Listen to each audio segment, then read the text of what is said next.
व सीईएसएस के सहयोग से नई राष्ट्रीय शिक्षा नीति पर आयोजित 2 दिवसीय वेबिनार का कल समापन हुआ। विश्वविद्यालय अनुदान आयोग के सदस्य प्रोफेसर नागेश ठाकुर ने कहा कि नई शिक्षा नीति युवाओं को उनकी परंपराओं, संस्कृति व मिट्टी से जोड़ने वाली शिक्षा नीति है। उन्होंने कहा कि नई शिक्षा नीति में मातृभाषा में शिक्षा पर जोर दिया गया है, जो कि इसकी सफलता में मील का पत्थर साबित होगा।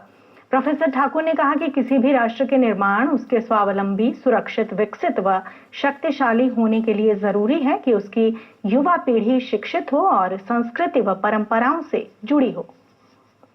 It's difficult and that's why it is worth doing.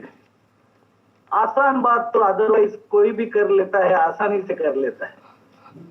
And another important thing is that please remember that this policy is going to change the personality of an individual, personality of this country in another 10 to 15 years.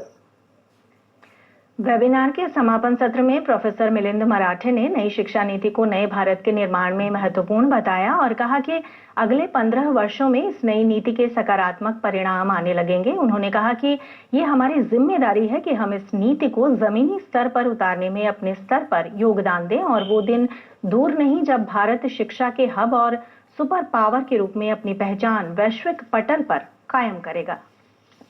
स्वावलंबी, सुरक्षित, विकसित तथा शक्तिशाली बन सकता है जब उस राष्ट्र का प्रत्येक जन